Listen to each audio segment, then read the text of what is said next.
My childhood was fun, I would say. My mom always made sure that my siblings and I were always like part of sports or doing things at school. But there was a part of my childhood that I was kind of guarded or protected from, which was my dad. I can look back and say that I was part of like all-star cheerleading, and I did softball and I did arts. And I can remember those things with my mom specifically. And I guess my first memory of things not being right with my mom or with my dad would be when my stepmom at the time would take me to go visit him in jail. And obviously, like, if you're going to a jail, there has to be something wrong. So I kind of, there's not like a specific memory where I'm like, this is when I knew. It was kind of, I was always aware, but I wasn't really clear on what the extent of everything was, like the drugs or the abuse or any of that. The worst story that my mom told me was that my dad, but this was when my brother was there, he tried like choking my mom in front of my brother. And they got into like a fight, and there was like a lot of screaming, and he just like pinned her down on a couch and tried choking her, and my brother ran over to interfere and get in the middle, and my dad kind of just like pushed my brother off to the side. I think that one like resonated with me because my brother was there and he experienced it and he can remember it really clearly.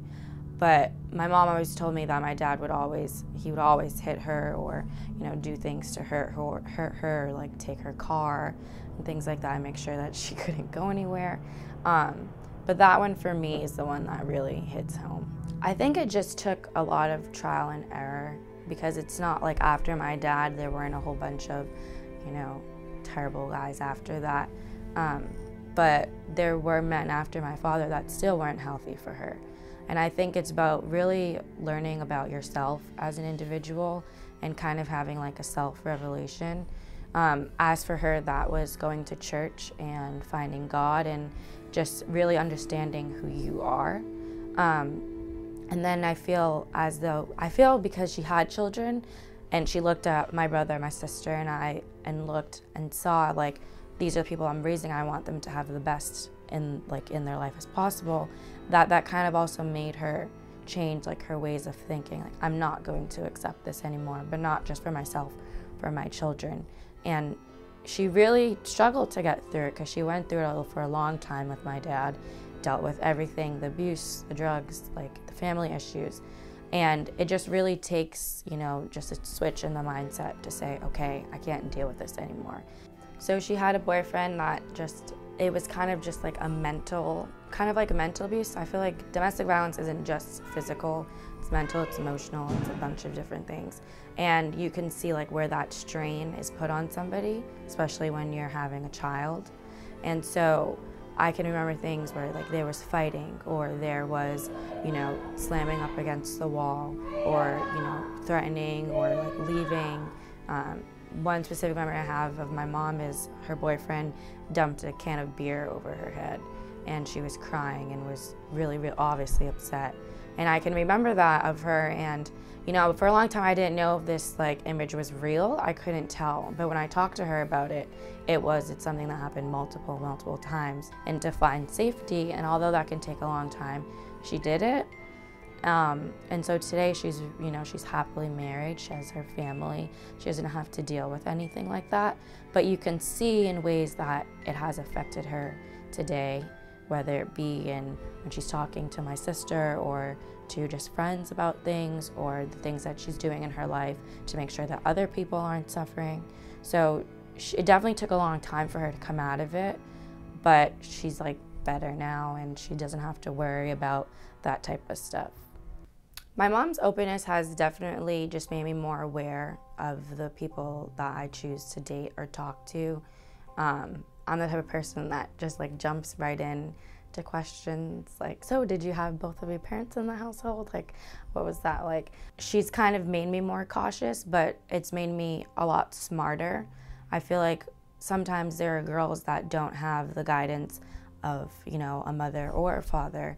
And so they can oftentimes get lost because they're kind of looking for all of the wrong or the right things. Her choices and her, you know, just her telling me about her life and like her stories have definitely made my eyes a lot more open to what life is really like and what it can be like. You know, we're not really talked to a lot about like domestic violence, especially not in school. We're not told about that. So when you have a parent that sits you down and says, okay, Zaria, this can happen and this happens, and it happens a lot of the times, and you know, you have aunts that suffered from this, etc.